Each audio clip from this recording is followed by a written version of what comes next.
ശത്രു രാജ്യങ്ങളുടെ ആക്രമണങ്ങളെ നിമിഷ നേരങ്ങൾക്കുള്ളിൽ തന്നെ കഴുകൻ കണ്ണുകളോടെ നിരീക്ഷിക്കാൻ ദശലക്ഷക്കണക്കിന് അത്യാധുനിക റഡാർ സംവിധാനങ്ങളാണ് ഓരോ രാജ്യങ്ങളും തയ്യാറാക്കിയിരിക്കുന്നത്. അതിർത്തി കടന്നുള്ള ഡ്രോൺ മിസൈൽ ആക്രമണങ്ങളെ തടയാൻ പോലും ഈ റഡാർ സംവിധാനങ്ങൾക്ക് കഴിയുമെന്നതാണ് വസ്തുത. എന്നാൽ ഈ വസ്തുത നിലനിൽക്കെ തന്നെ അമേരിക്കയുടെ റഡാർ സംവിധാനത്തെ ഉന്നം വെച്ചുകൊണ്ട് ഇറാൻ ആക്രമണം നടത്തിയതായുള്ള റിപ്പോർട്ടുകളാണ് പുറത്തു വന്നിരിക്കുന്നത്. അതായത് ഇറാൻ മാരകമായ ആക്രമണമാണ് അമേരിക്കയിൽ നടത്തിയിരിക്കുന്നത് എന്നതാണ് വ്യക്തമാകുന്നത്. അമേരിക്കയുടെ 8-ൽ 1 THAAD ഇറാൻ തൂത്തെറിഞ്ഞിരിക്കുകയാണ്. ജോർദാനിൽ നശിപ്പിച്ചതാകട്ടെ 300 ദശലക്ഷത്തിൽ വരുന്ന അത്യാധുനിക റഡാർ സംവിധാനങ്ങളാണ് എന്ന റിപ്പോർട്ടുകളാണ് ഇപ്പോൾ പുറത്തു വരുന്നത്. എന്നാൽ ഇതിലൊന്നും തന്നെ അമേരിക്ക തളരില്ല എന്ന വസ്തുതയാണ് പുറത്തെടുക്കുന്നത്. മാത്രമല്ല, ഇറാൻ പുറത്തെടുക്കാത്ത ആയുധങ്ങൾ അവരുടെ ശേഖരത്തിൽ ഉള്ളതുപോലെ തന്നെ വളരെയധികം അത്യാധുനികമായ റഡാർ സംവിധാനങ്ങളോട് കൂടിയ ആയുധങ്ങൾ അമേരിക്കയുടെ ആയുധപ്പുരയിൽ ഉണ്ട് എന്ന വസ്തുത ഒരിക്കലും ഇറാൻ മറക്കരുതെന്നും ഇവിടെ അവർ ഓർമ്മിപ്പിക്കുകയാണ് ചെയ്യുന്നത്. അതേസമയം അമേരിക്കയുടെ 300 ദശലക്ഷം വിലമതിക്കുന്ന അത്യാധുനിക റഡാർ സിസ്റ്റം തകർത്തെറിഞ്ഞ് വലിയ രീതിയിലാണ് അതിനെ ഇറാൻ ആഘോഷമാക്കുന്നത്. പ്രധാനമായും ഗൾഫ് മേഖലയിൽ US മിസൈൽ പ്രതിരോധ സംവിധാനങ്ങളെ ഏകോപിപ്പിക്കുന്നതിൽ നിർണായകത ഏറെയുള്ള പ്രതിരോധ സംവിധാനമാണ് ജോർദാനിലെ മുവാഹക് സാൾട്ടി എയർബേസിനടുത്തുള്ള അതിനടുത്ത് വെച്ചുകൊണ്ട് തന്നെ ഇറാൻ ഇത് നശിപ്പിച്ചിരിക്കുന്നത്. അതേപോലെ തന്നെ റഡാർ സംവിധാനത്തെക്കുറിച്ചുള്ള ബ്ലൂംബെർഗ് റിപ്പോർട്ട് അനുസരിച്ചുകൊണ്ടാണ് ഇക്കാര്യങ്ങൾ ഇപ്പോൾ US ഉദ്യോഗസ്ഥർ പോലും സ്ഥിരീകരിച്ചിരിക്കുന്നത്.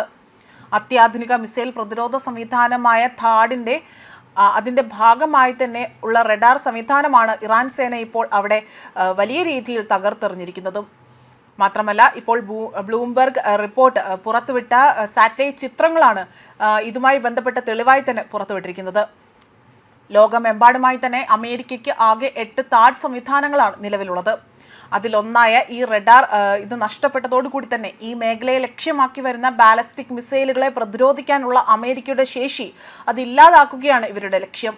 തകർക്കപ്പെട്ട ഈ സംവിധാനത്തിന് ഏകദേശം $300 ദശലക്ഷം, അതായത് 2500 കോടി രൂപ വില മതിക്കുമെന്നതാണ് ഇവിടെ വ്യക്തമാക്കുന്നത്. അതേപോലെ THAAD പ്രവർത്തനരഹിതമായതോടുകൂടി തന്നെ മിസൈലുകളെ തടയാനുള്ള ചുമതല ഇനി മറ്റ് സമാന്തര സംവിധാനങ്ങളിലൂടെ മാത്രമായിരിക്കും നടക്കാൻ സാധിക്കുക എന്നതാണ് വസ്തുത. എന്നാൽ സമാന്തര മിസൈലുകളുടെ എണ്ണം നിലവിൽ കുറവാണ് എന്നതാണ് വലിയൊരു വെല്ലുവിളിയായി തന്നെ ഉയർത്തുന്നത്. തന്ത്രപരമായ കനത്ത നഷ്ടമാണ് ഈ നഷ്ടത്തെ അമേരിക്ക കണക്കാക്കുന്നതെന്നും വിലയിരുത്തുന്നു. മാത്രമല്ല, നിലവിലെ ആവശ്യത്തിന് പകരമാകുന്ന റഡാർ സംവിധാനങ്ങൾ അമേരിക്കയുടെ പക്കൽ ഇല്ല എന്നതാണ് മിസൈൽ പ്രതിരോധ വിദഗ്ധർ ഇപ്പോൾ ഇവിടെ ചൂണ്ടിക്കാട്ടുന്നത്. അതേസമയം യുദ്ധ സാഹചര്യം കണക്കിലെടുത്ത് അവിടെ ആയുധ ഉൽപാദനം അതിവേഗത്തിലാക്കാനുള്ള ചർച്ചകൾ പെന്റഗണിലധികം അതായത് പ്രതിരോധ കമ്പനികൾ പോലും നടത്തി വരുന്നതായും റിപ്പോർട്ടുകൾ സൂചിപ്പിക്കുന്നു.